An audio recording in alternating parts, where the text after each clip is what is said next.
खवातीन के ऊपर इतना ज्यादा तशद्दुद कर रहा है, उसको मार रहा है, वीडियो में वाज़िया तौर पे नजर आ रहा है। ये सारा मामला है क्या? मैंने एक दिन पहले उस बेकरी से ना पैटिस और सैंडविच लिए थे। कायदा इतनी तेज स्मेल, गुस्से में जाके इस तरह से उनको जाके कंप्लेन की। उन्होंने आगे से बहस शुरू कर दी है कि पहले तो ये हमारी चीज़ ही नहीं।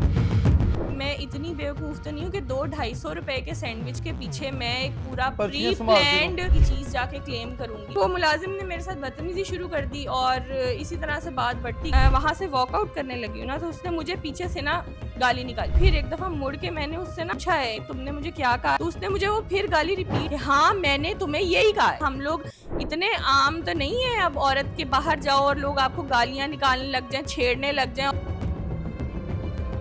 इतना मारा है, इतना मारा है, इतना मारा है कि मैं खुद हैरान रह गई हूँ कि मेरे साथ हुआ क्या है। उसको जैसे पता नहीं मेरे से पुराना कोई बदला लेना था, कोई पता नहीं उसे मेरा कोई पुराना ग्रज भर के बैठा था, जिस तरह से उसने मुझे मारना शुरू कर दिया।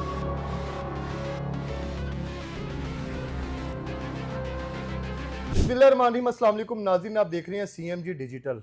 सीएम पंजाब मरियम नवाज साहिबा ने कहा था कि औरत मेरी डेडलाइन है। सुहेल जफर चट्टा साहब CCD से जो इंचार्ज हैं इस टाइम, अगर किसी की कोई नाजेबा वीडियोस तस्वीरें कोई ऐसी चीज़ सामने आती है तो उस बंदे के जो है ना नेफे में जो है ना खुद ही जो पिस्टल चल जाता है।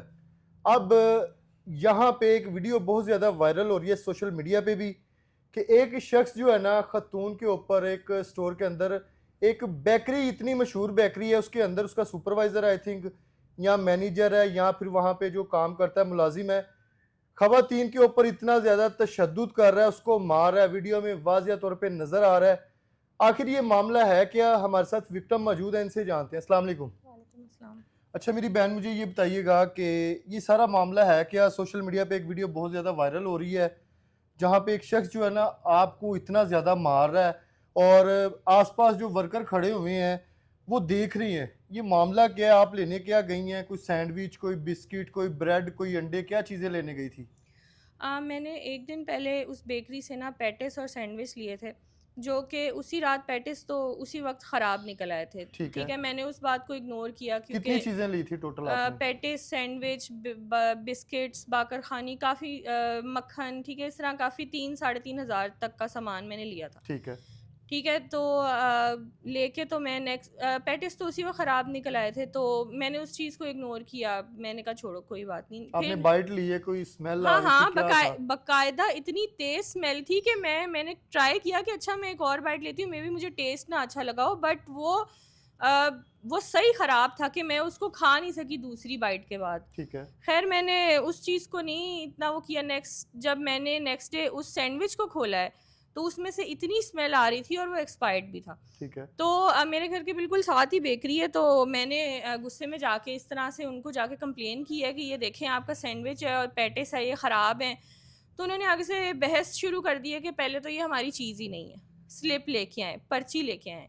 ठीक है, अब मैं इतनी बेवकूफ़ तो नहीं हूँ कि 200-250 रुपए के सैंडविच के पीछे मैं एक पूरा पर्चियाँ प्री संभालती हो? प्लान्ड एक डब्बा लूँगी, उसके अंदर किसी और का सैंडविच ख़राब डालूँगी, फिर 2-250 रुपए की चीज़ जाके क्लेम करूँगी। ठीक है। ठीक है, या मैं पर्चियाँ सँभाल के रखूँगी। अगर मैं 3-3,500 की चीज़ ले सकती हूँ, तो ऑब्वियसली मैं 200-250 रुपए वेस्ट करना भी अफ़ोर्ड कर सकती हूँ। ख़ैर जी, वो मुलाज़िम ने मेरे साथ बदतमीज़ी शुरू कर दी और इसी तरह से बात बढ़ती गई। मैंने उस बात को मैंने कहा ठीक है वाइंड अप करो, मैंने उसकी चीज़ें फेंकी और मैंने कहा ये लो, मुझे नहीं चाहिए। तो जिस तरह जब मैं वहाँ से वॉकआउट करने लगी हूँ ना, तो उसने मुझे पीछे से ना गाली निकाली है, बहुत ही गंदी गाली निकाली है। तो मैंने ना, आप वो फुटेज में भी देखेंगे कि मैं पहले एक दफ़ा जा रही हूँ, मैं फिर एक दफ़ा मुड़ के मैंने उससे ना पूछा है इन अ स्टेट ऑफ शॉक कि तुमने मुझे क्या कहा है? तो उसने मुझे वो फिर गाली रिपीट की है कि हाँ मैंने तुम्हें यही कहा है। फिर मैंने जाके उसके मुंह पे थप्पड़ मारा है, क्योंकि कोई भी आपको बगैर किसी वजह के गाली नहीं निकाल सकता। हम लोग इतने आम तो नहीं है अब औरत के बाहर जाओ और लोग आपको गालियां निकालने लग जाएं, छेड़ने लग जाएं और आप आराम से घर आके रो के अपने घर वालों को बता दो।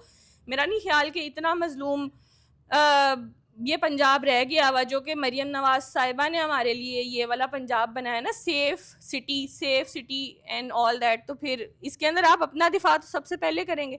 मैंने उसको थप्पड़ मारा, ठीक है, गाली पे मारा है गाली पे मारा है और और रिपीट किए, 2 दफा रिपीट गाली और निकाली और बहुत ही इतनी गंदी गंदी गाली निकाली है कि कि वो हम यहाँ पे नहीं बता सकते। ठीक है। उसके बाद उसने मुझे इतना मारा है, इतना मारा है, इतना मारा है कि मैं खुद हैरान रह गई हूँ कि मेरे साथ हुआ क्या है। मुझे नहीं समझ आई कि मुझे अब बाद में फुटेज देखने के बाद किसी ने बताया कि उसने तुम्हें इतने थप्पड़ मारे हैं। मुझे तो ये भी नहीं पता उसने मुझे कितने थप्पड़ वहां मारे पे हैं। जो मुलाजिम खड़े हुए किसी ने नहीं पकड़ा किसी ने उसको? नहीं रोका उसको, जैसे पता नहीं मेरे से पुराना कोई बदला लेना था, कोई पता नहीं उसे मेरा कोई पुराना ग्रज भर के बैठा था, जिस तरह से उसने मुझे मारना शुरू कर दिया वहां पे। ठीक है। ठीक है, फिर उसके बाद खैर मैं वहां से चली गई अच्छा, ये हूँ। मुझे ये बता दीजिए, ये वहां पे मैनेजर एज अ या फिर मुझे जो इतना नहीं मुलाजिम? पता क्योंकि नहीं, कोई कह कैश रहा है काउंटर पे सुपर बैठा हुआ है ना, कैश, कोई कहता है क्योंकि कैशियर है, जो फुटेज है, जो वीडियो है, वहां पे ये कैश काउंटर पे बैठा हुआ है। कोई कह रहा है कैशियर है, कोई कह रहा है सुपरवाइजर है। तो मुलाजिम इनके जो है वो भी आपको क्लियर नहीं बता रहे कि इसका नाम क्या है, कौन है अब ये, जब क्योंकि जब कंपनी ने हायर किया है तो उसके पास तो डाटा मौजूद होगा। मतलब कि अब आप लोग जब हायर किसी को करती हैं तो नॉन ऑब्वियसली आप उसकी प्रोफेशनल सारी बंदा जो है डिटेल्स वो लेके फिर ही आप उसको बिल्कुल रखते हैं ऐसी ना। है। तो यहाँ पे अब बेकरी का जो है रोल और पुलिस का रोल दोनों आप देखें कि पुलिस ने मुझे उसका नाम बेकरी से पता करके बताना था जिस पे पुलिस ने एफआईआर काटनी थी। ठीक है, पुलिस ने उसका गलत नाम बताया, गलत नाम पे एफआईआर 15 काटी। पे कॉल किया 15 पे कॉल किया, मैं आपने उसी की? हालत मैंने की है, उसी हालत में जिसमें मेरे नाक मुंह से खून बह रहा था, मेरे कपड़े फटे हुए थे। अल्लाहू अकबर। ठीक है, मेरा पूरा नीलो नील जिस्म था। वो आप अभी देखे, अब थोड़े दिन गुजर गए हैं तो वो खत्म हो गए होंगे निशान। उसी हालत में मैं पुलिस स्टेशन गई हूँ। ठीक है, और उन्होंने वहां पे उस बंदे का नाम गलत बताया, गलत एफआईआर में नाम लिखा है। अब मुझे बताएं ये नाम किसने पता करके देना था? ये तो पुलिस पुलिस का ने। काम है, बिल्कुल। मैंने तो जाके नहीं ना बेकरी से जगह जगह, अब मार खाने के बाद मैं जाके बेकरी वालों से नाम पता करती। अच्छा, ये मुझे बताएं कि पुलिस ने ये वीडियो देखी है? बिल्कुल उसी वक्त उनके सामने वीडियो है। और हाँ, पुलिस वाले जी मुझे कहते हैं देखें जी आपको ना एक्शन लेने की ज़रूरत नहीं थी, आप ऐसा कर लेती, हमारे पास आ जाती। मतलब कि उनके लिए बात मैंने कहा अब जब मैं आपके पास आई बैठी हूँ तो आप अब मेरा केस सुन लें। थाना इसको कौन सा है? गुलशन समनाबाद? रावी, गुलशन गुलशन रावी। रावी है, गुलशन रावी थाना जी। तो पुलिस इस केस में ताउन कर रही है? ताउन की आप उनकी सीरियसनेस का अंदाजा लगा लें कि उन्होंने उसका नाम ही नहीं सही पता किया। फिर वो मुझे कहते रहे कि जी हम उसको लोकेट कर रहे हैं, ठीक है। हमने उसके घर के बाहर अपना ताला लगा दिया। जब आपको उस बंदे का नाम ही सही नहीं पता, आप किसको लोकेट तो करते किसके रहे? घर के बाहर ताला लगाए हैं? 5 दिन आप मुझे पागल बनाते रहे हैं या खुद को? फिर या तो फिर ये कि अगर बेकरी वालों से ये इन्फ्लुएंस्ड हो गए।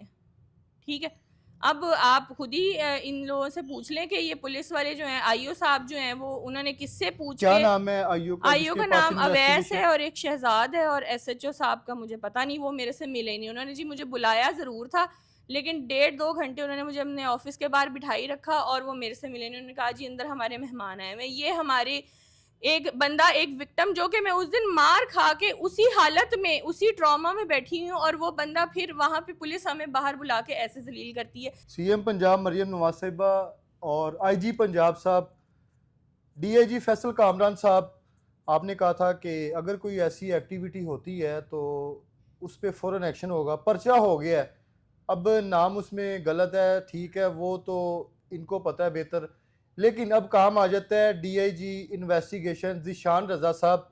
आगे जो उनके जो टीम यहाँ पे काम कर रही है थाना गुलशन रावी के अंदर, आईओ का इन्होंने नाम बता दिया है। अब इस पे इन्वेस्टिगेशन कैसे हो रही है? जब कोई वीडियो बनाता है ना किसी भी क्रिमिनल एक्टिविटी की, चाहे वो वेपन पकड़ा हुआ है या फिर कोई भी ऐसी एक्टिविटी कर रहा है, लड़कियों को हरासमेंट कर रहा है या फिर उनको तंग कर रहा है, एक फुटेज ना बन जाती है, वीडियोस बन जाती है। यकीन करें कि इतनी टेक्नोलॉजी हमारे पास मौजूद है पाकिस्तान के अंदर, हमारे इदारों के पास, कि उसको जो है ना 24 घंटे तो ज़्यादा है, 8 से 10 घंटे के अंदर वो बंदा जो है ना वो पकड़ा जाता है और उसके नेफे में पिस्टल भी चल जाता है, सॉफ्टवेयर भी अपडेट हो जाता है। जो लोग ज़्यादातर कहते हैं कि थाने गया उसका सॉफ्टवेयर अपडेट हो, लेकिन यहाँ पे ये फुटेज जो है ना वो चीख चीख के कह रही है कि ये मुलजिम है, इसने एक औरत के ऊपर हाथ उठाया, इसको तशद्दुद किया है और इतने ज़्यादा थप्पड़ मारे हैं। उसके बाद जब ये थाने जाती हैं, कपड़े फटे हुए हैं, खुद को कवर जैसे भी किया कि उसी कंडीशन में जाऊं, क्योंकि बाद टाइम ये होता है कि जब थाने जाती हैं तो फिर वो कहते हैं कि बीबी तू तो झूठ बोल रही है, ऐसे मामला होंदे रहते ने। लेकिन जब वो विक्टिम बता रही है 1.5 से 2 घंटे वहाँ पे बैठे रहे हैं और अभी तक जो मुलजिम है वो मफरूर है, पुलिस की गिरफ्त में नहीं आया। मैं यहाँ पे सीसीडी सुहेल जफर चट्टा साहब से कहूँगा, अगर आप तक ये फुटेज आती है तो इस बंदे को जो है ना आप लाजमी चेक करें कि इसको किसने इख्तियार दिया है। इसका काम है कि अगर किसी के पास ये काम कर रहा है ना, मुलाजिम है, तो इसने सिर्फ लोगों को अच्छे तरीके से गाइड करना है। अगर आपके पास कोई कंप्लेन लेके आए, उससे कहें ठीक है मैम सॉरी गलती होगी, जो भी मामला है, हाथ क्यों उठाया और गंदी गालियाँ दी हैं। तो मैं ना इस तरह के थप्पड़ खा के और ये करके तो घर तो नहीं बैठूंगी, मुझे इन थप्पड़ों का और इस बगैर किसी वजह की मार का हिसाब चाहिए। जी गुलशन रावी जो थाना है, इसको लगता है डीआईजी इन्वेस्टिगेशन साहब, ये सारी सूरत हाल आपके पास है। आईओ साहब अभी जो विक्टिम के साथ कैसा रवैया और क्या चीज़ें कर रहे हैं, और बंदे का पता नहीं अभी तक कहाँ पे मफरूर है, क्या चीज़ें हैं। अब इस पे देखें कि जो हमारे इदारे हैं, इस पे क्या इन बहन को इंसाफ दिलवा सकते हैं। अगर दिलवा सकते हैं तो आपके लिए जो है वो फिर सारी चीज़ें आपके सामने हैं, लेकिन अगर नहीं तो फिर इनको बता दें कि भाई जाके फिर सड़कों पे मार खाएं, रोडों पे जो है मार खाएं। सेफ़ सिटी है, सेफ़ सिटी लाहौर है, कोई भी यहाँ पे सेफ़ नहीं है। फिर यही चीज़ें होंगी। और बड़ी मशहूर बेकरी है, अगर बेकरी का नाम बताएंगे तो फिर बेकरी की तरफ से जो है ना वो मामला जो है ना वो हमारे ऊपर आ जाएंगे। इसलिए ये सारी चीज़ें बेकरी वालों को पता है कि जो उनका एम्प्लॉय काम कर रहा है, अगर आप अपनी बदनामी जो नहीं चाहते तो उस बंदे का प्रॉपर डाटा उसको दें पुलिस को, और उस बंदे को घर का जो उसकी बाजू पकड़ाएं कि भाई इसने अगर गलती की है ना तो इसको जो है ना सजा दिलवाएं। क्योंकि मुझे मेडिकल इस करवाया, मेडिकल पूरा मेडिकल है, मेडिकल एक्सरेज में है। क्या चीज़ें आई हैं, एक्सरे में क्या चीज़ें? जो जो उस वक्त मेरे मुंह और खून सर से खून निकल रहा था, ब्रूजेस थे मेरी बॉडी के ऊपर, एवरी वो सब चीज़ें मेडिकल में है, वो भी पुलिस के पास ही है। और डीआईजी फैसल कामरान साहब से मैं फिर कहूँगा कि आप भी इस चीज़ का नोटिस लें ताकि इस बंदे को पकड़ें और इससे जो है ना मेरिट पे तफ्तीश करें और इन बहन को जो है ना इंसाफ दिलवाएं। प्रोग्राम का फीडबैक आपने हमें लाजमी देना है। इसी के साथ अपने होस्ट आमिर भट्ट को इजाज़त दें। अल्लाह हाफिज़।